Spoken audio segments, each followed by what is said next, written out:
দিবস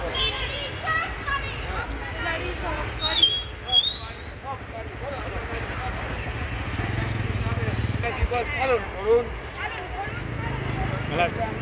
আন্তর্জাতিক মহিলা দিবস পালন করুন।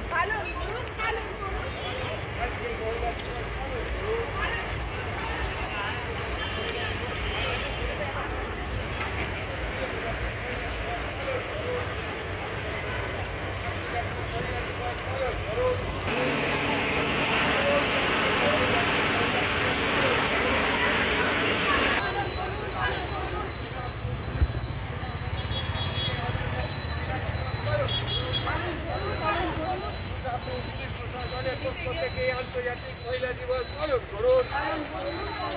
দুর্গাপুর পুলিশ প্রশাসনের পক্ষ থেকে আন্তর্জাতিক মহিলা দিবস পালন করুন।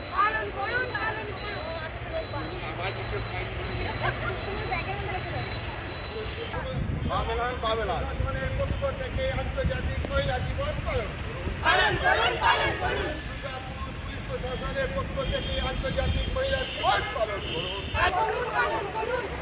দুর্গাপুর প্রশাসনের পক্ষ থেকে আন্তর্জাতিক মহিলা দিবস পালন করুন।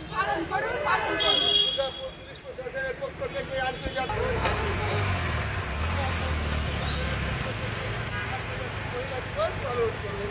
দিবস পালন করুন।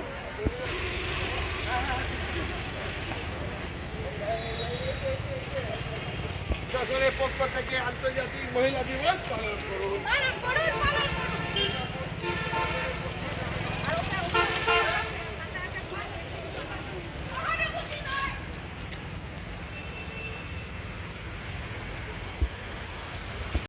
আমাদের রূপাদীপ রয়েছেন এখানে ফরিদপুর প্রশাসনের রূপালীদিকে যে আজকে আন্তর্জাতিক মহিলা দিবসে একটা আমরা এটা সবাই জানি, এটা আন্তর্জাতিক নারী দিবসে আমরা এটা বিশ্বের সবাই আমরা এই দিবসটা পালন করি।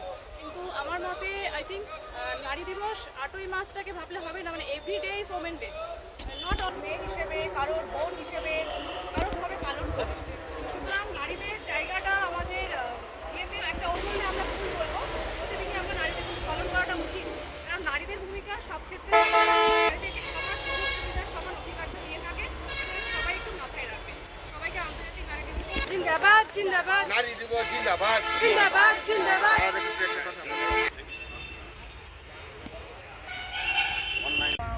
ইন্টারন্যাশনাল ওমেন্স ডে শুধু আজকের দিনটা নয়, আমাদের প্রত্যেকটা দিনই, সব দিনই আমাদের নারী শক্তিকে এগিয়ে নিয়ে যাওয়া উচিত। নারীদেরকে আমাদের যে নারী শক্তি, আমরা সব পারি, আমরা কোনো দিক থেকেই পিছিয়ে নেই। আর আমাদের স্বাস্থ্য ব্যবস্থা অনেকটাই উন্নত। স্বাস্থ্য ব্যবস্থার দিক থেকে আমরা যেটা চেষ্টা করে চলেছি, আমরা আমাদের মতো চেষ্টা করে চলেছি, আমরা ওটাই করব। নারী হিসেবে আমার একটা কথা, আজকে 8ই মার্চ আন্তর্জাতিক বিশ্ব নারী দিবস হিসেবে আমরা পালন করে থাকি, কিন্তু আমার মতে নারী দিবসটা প্রতিদিনই পালন করা উচিত। কেননা নারী দিবস কিন্তু not only one day is women day, everyday is women day. তো সুতরাং নারী কোনো সময় মেয়ে হিসেবে, মা হিসেবে, স্ত্রী হিসেবে, বোন হিসেবে এক একটা চরিত্র পালন করে যাচ্ছে। ভূমিকা সংসারে কিছু না কিছু তো ভূমিকা থাকেই। তো সুতরাং তাদের যেন সবাইকে সমান অধিকারটা ঠিকঠাকভাবে দেওয়া হোক। সবই আমাদের দুর্গাপুরের লোকাল। আপনার নাম? Sub inspector Rupali Banerjee, OC Durgapur women case.